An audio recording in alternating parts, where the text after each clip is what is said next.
Please welcome Lisa to the S4 main stage.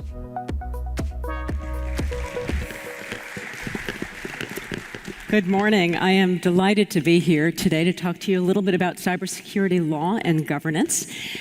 We have seen in the last several years really a stunning series of events in the cyber world. And of course, this has raised the attention of senior leaders, both at the board level and at the senior management level. This is now well known as a serious risk issue for companies. And in any survey of senior executives, we'll find that this really does rise to the top as the #1 risk issue in all the surveys that have been done. So it doesn't hurt, of course, in having this issue rise to the fore, that so many senior executives have resigned in the wake of data breaches, really starting with Target in 2013, followed by Ashley Madison, Equifax, Yahoo, Sony, Office of Personnel Management. There are so many. And so, of course, this does have the effect of raising the angst level of senior executives all over the world as a result of cyber risk. So we're going to talk today a little bit about what the lay of the land is with respect to the law in this area. We'll talk about SEC rules and then board governance issues. So just to set the stage, I want to just do 2 minutes on what the threat landscape looks like. You all know it very, very well. Of course, we think about 3 buckets of threat actors. We think about nation states who are doing what they do for espionage purposes.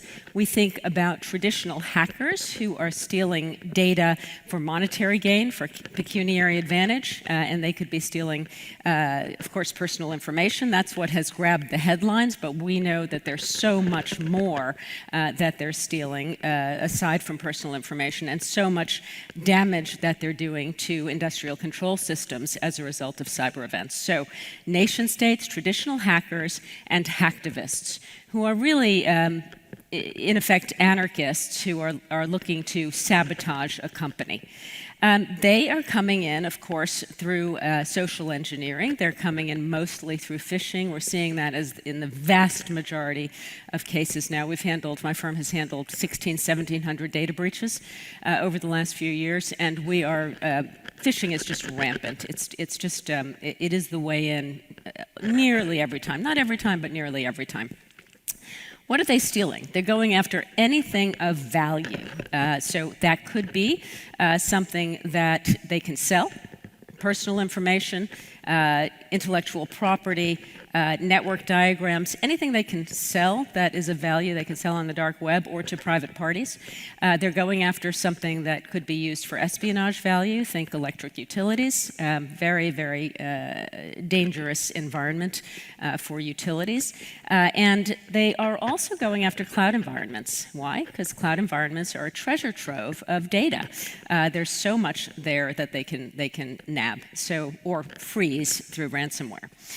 We're seeing really a ton of cyber extortion where extortionists are coming to say, we have 15 million of your records, we have your network diagrams, we have information about your source code, and if you pay us X in Bitcoin, then we will either not release it or we'll give it back to you. Of course, you can never really trust that for very long. Maybe they won't release it for 2 weeks or 6 months, but you're never really doing an exclusive buy, even if they say it's an exclusive buy. Ransomware is really, really damaging. We had an event not too long ago for which the threat actors requested 25 million in Bitcoin to unlock distribution systems, manufacturing systems, and point-of-sale systems. So really, really damaging event. In that case, the company did not pay and was able to get their backups up and running. So they were able to get going again. We're also seeing doxing. The gathering of information by threat actors from the public internet, from public sources, and sending vaguely threatening emails. So things like to the CEO, if you don't stop animal testing by Friday, we know your daughter is going to be at the Four Seasons in the Dominican Republic. End of email. So not quite threatening, but very, very scary for the folks who get these emails. And of course, we have to get a security detail and also try to fix the family's social media presence when that sort of thing happens. So just to set the landscape there. A couple of statistics that I find really interesting. Only in 59% of the cases are we finding threat actors ourselves in systems. In 41% of the cases, we're being told by somebody externally that a threat actor is in our system. And in 64% of the cases, if you've been attacked, you're going to be attacked again. So there's no sitting pretty on a breach and thinking, okay, I survived this one. This was sort of my silver lining breach.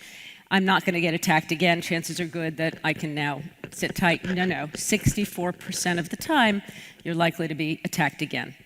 And another statistic that I find really amazing, and it has gone down dramatically in the last few years, is that the median number of days that a threat actor sits in our systems, the dwell time, is 78 days.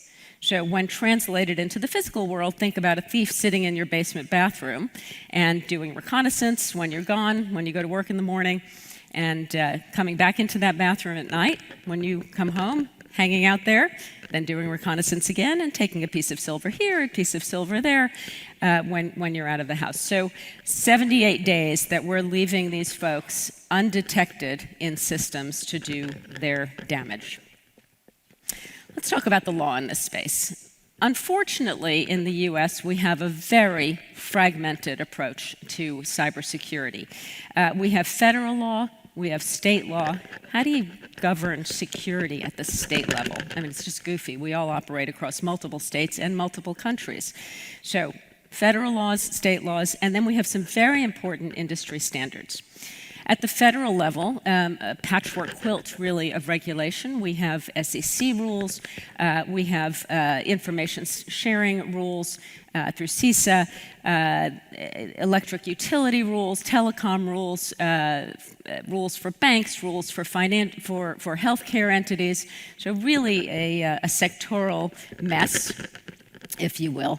And at the state level, we have state security laws in California, Ohio, New York. Many states have these laws.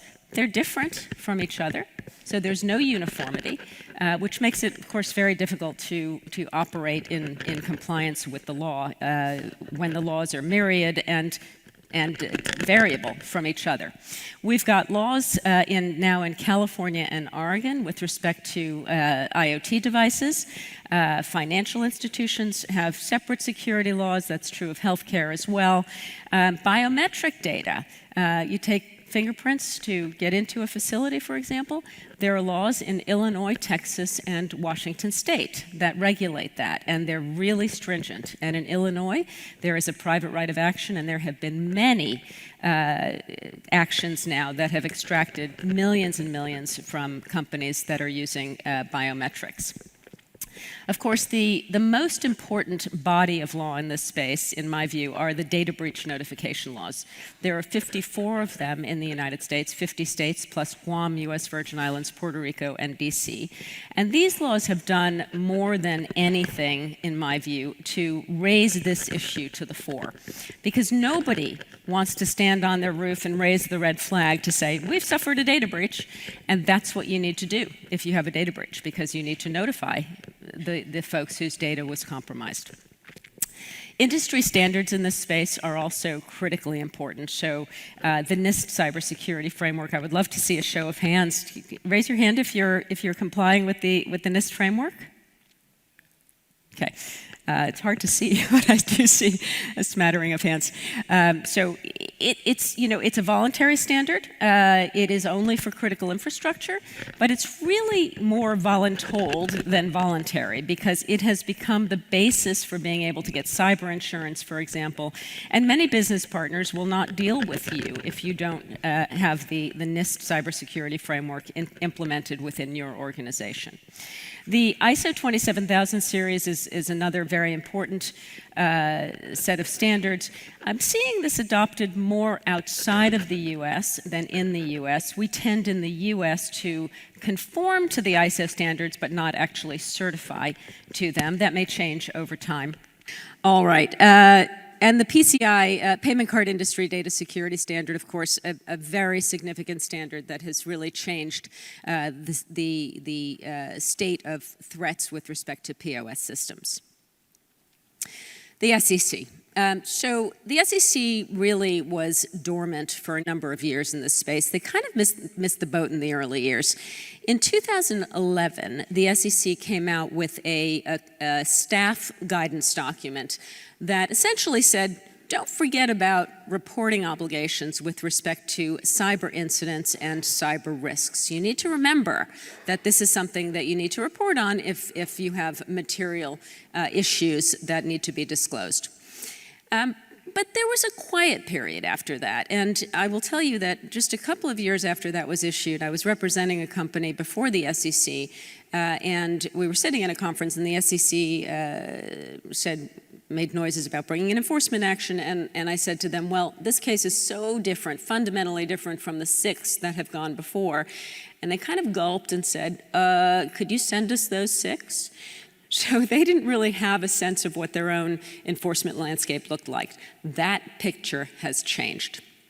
The SEC is now very sophisticated and they're very active in this space.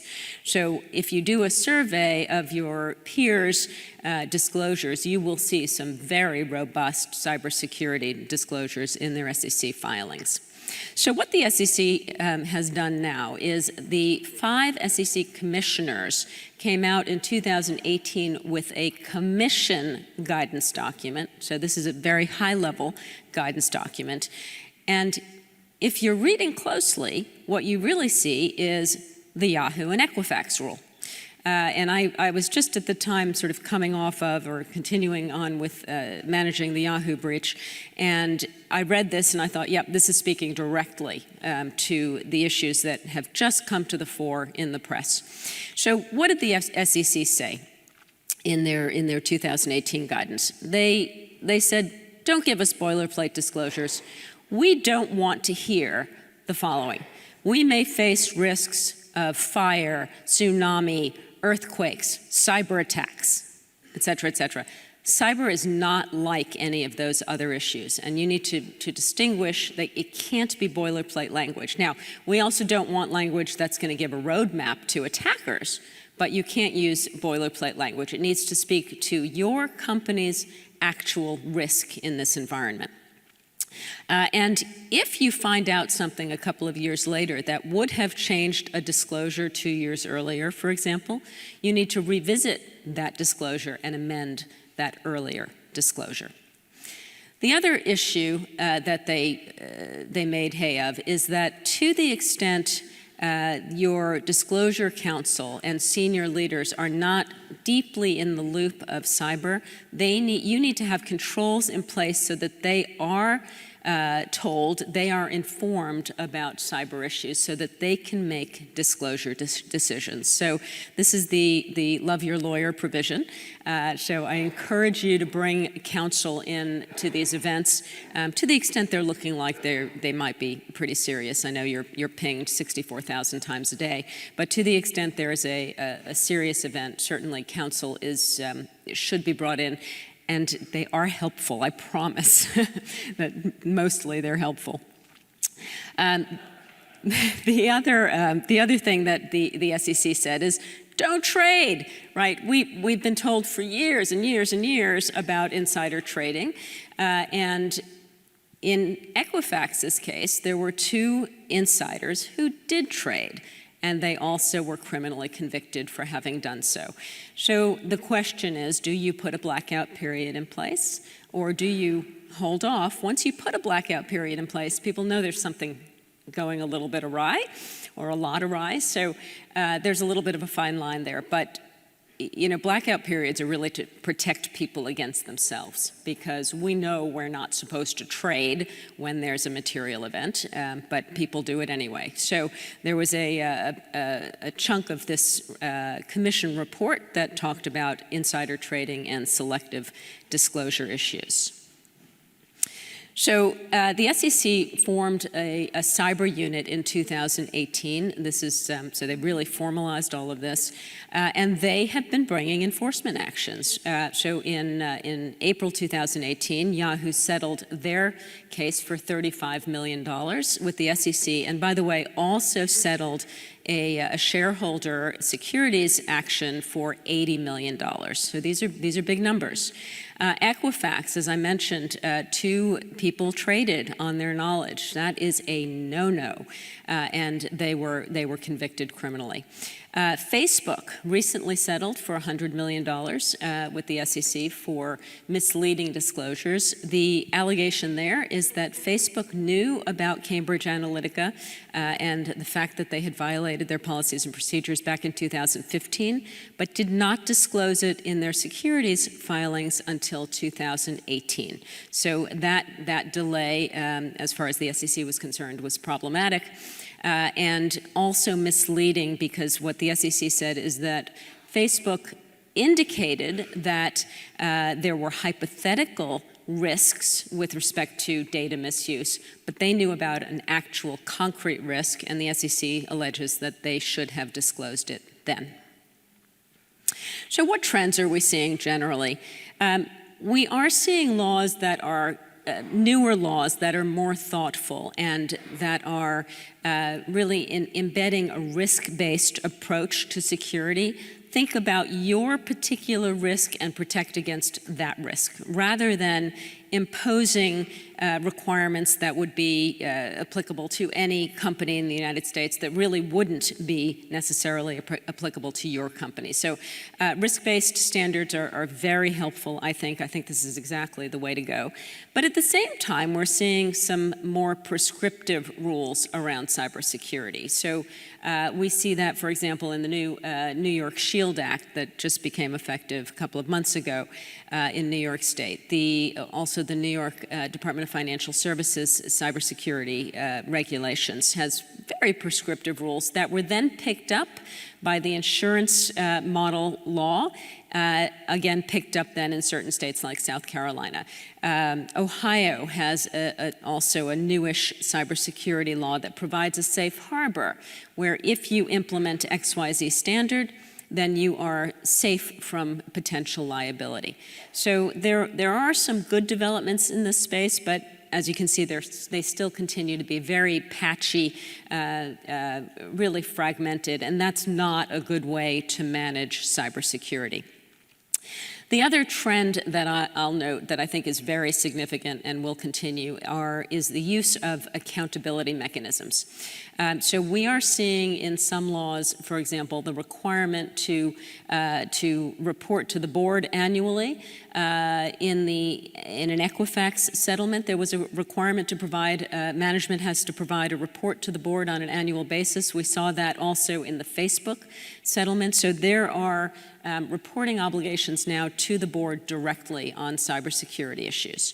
And the other key change is that we are seeing in the cyberspace requirements to report material issues to regulators. And what we're seeing, unfortunately, is a 72-hour reporting requirement. And I say unfortunately because that is really, really tough to meet. It started in Europe with the General Data Protection Regulation, the requirement to report within 72 hours. And now we've seen it picked up in other countries like the Philippines, but also in the United States. So we see the newer laws having a 72-hour notice requirement, which is that's not business days, by the way. That's 72 straight-on hours. So it's really tough to meet those requirements. All right, let's talk a little bit about what's going on overseas. So in Europe, there is now for the first time an overarching approach to cybersecurity through the Network and Information Security Directive. It is the first set of omnibus rules in the EU that applies to all member states. And member states, as with any directive, need to implement the NIS Directive into law in their countries. So the laws are going to look a little bit different from member state to member state. But generally, these rules apply to operators of essential services, and this is like our critical infrastructure, and digital service providers. So the backbone of the internet, search engines, cloud services are digital service providers and are subject to the NIS Directive. And essentially what the directive does is it establishes a framework across the member states to address cybersecurity and formalizes cooperation among the member states.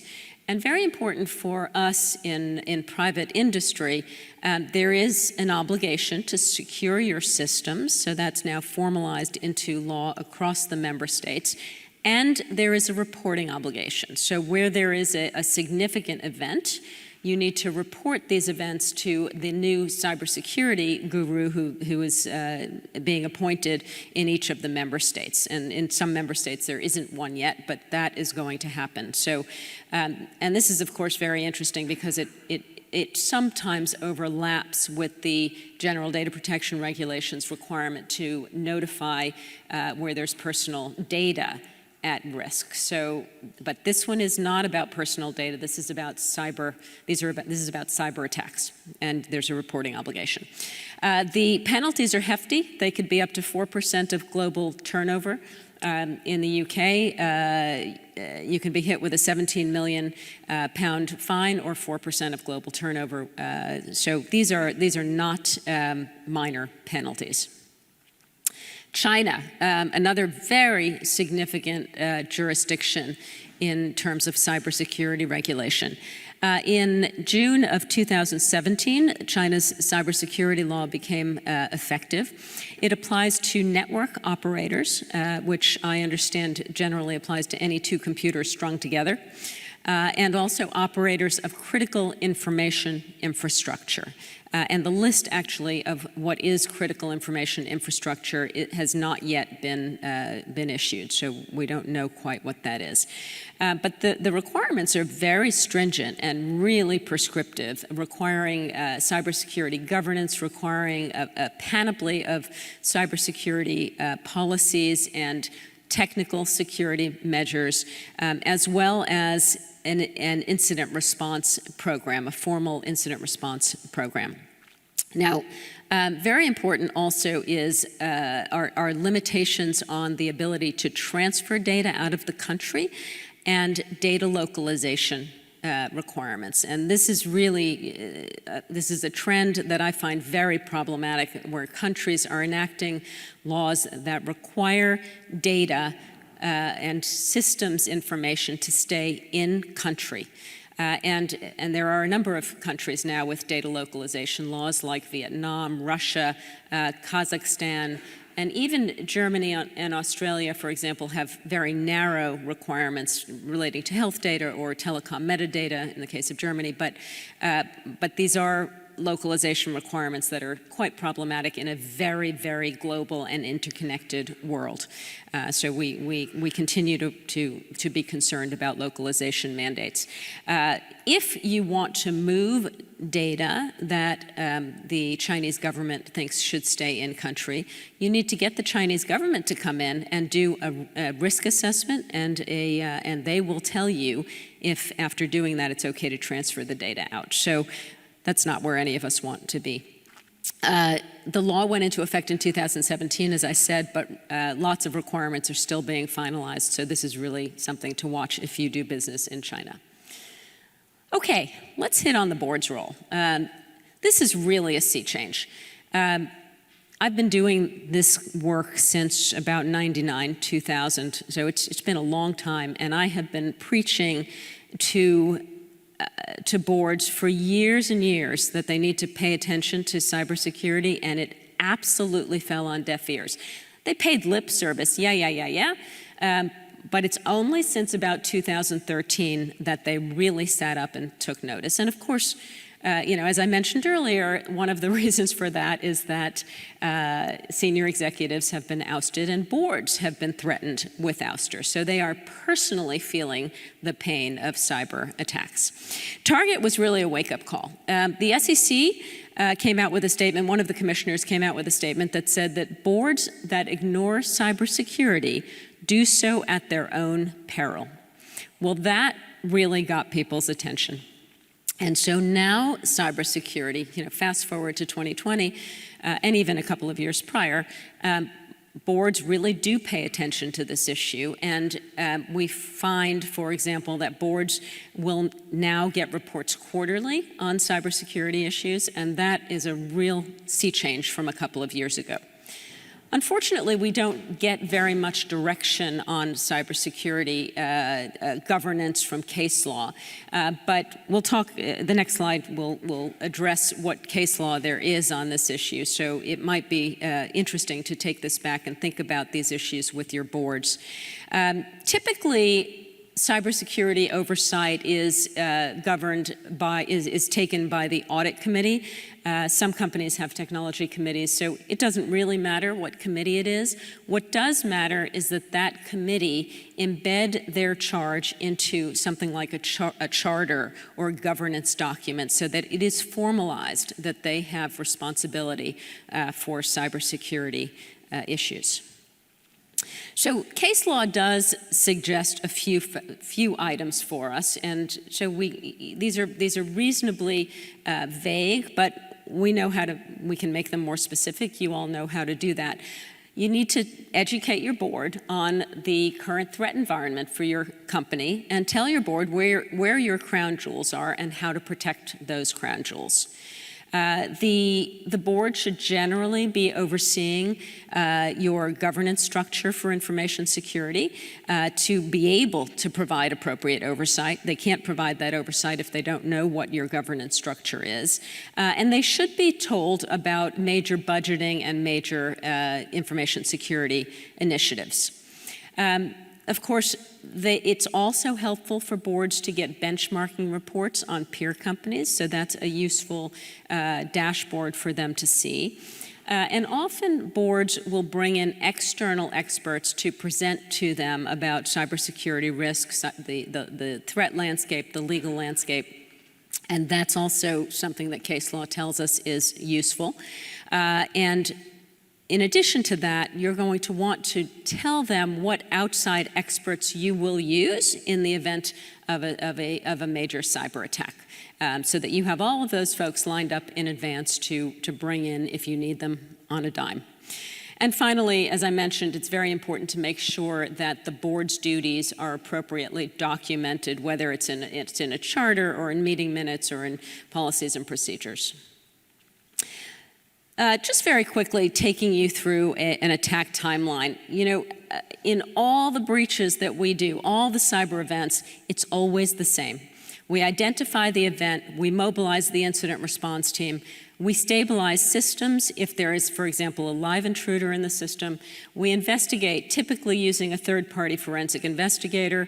We conduct the legal analysis. Do we have an SEC reporting obligation? Do we have reporting obligations to third parties like business partners, service providers? What kind of data has been compromised? What systems are compromised? Can we continue with operations? Do we need to shut something down? All of that needs to be analyzed. And often we'll bring in law enforcement. I am very bullish on bringing in law enforcement. I think they've been very helpful in recent years in giving us, for example, indicators of compromise that we can look for in our systems when we've sort of identified a threat actor, but we're not really sure. They can really be very helpful. And then we go out and we notify whoever we need to notify. That might be the SEC, that might be business partners, that might be affected individuals. And then you can bet that in a very big breach, a compromise of some sort, there will be regulatory response. The regulators will come back to us, we'll ask questions. That's a little dance that we go through for 6 months or a year. And then if other people's data or systems are impacted by your event, you can bet that there are going to be lawsuits that follow. In Yahoo, there were 40-some class action lawsuits that needed to be consolidated and managed. And then we always do a post-mortem at the end of the day. Very important to do a post-mortem. So, quick wrap up. There are ramifications to cybersecurity events. There is turnover at the board level, at the C-suite level. There's a lot of litigation to follow, and regulators get into the act, as does Congress. There have been many now hearings in Congress about these issues, and they're really quite devastating for companies. And companies take a huge reputational hit, not just from the event, but then having to relive it in front of Congress. The financial loss could be very significant. As I mentioned, we've seen ransomware as high as 25 million. Typically, it's in the 1 million to 2 million range, or 5 to 6 million, but it could go much, much higher. And then investigation and remediation costs could be very significant as well. So I will leave it at that, other than to say this is a very pernicious environment, so be careful out there. Thank you.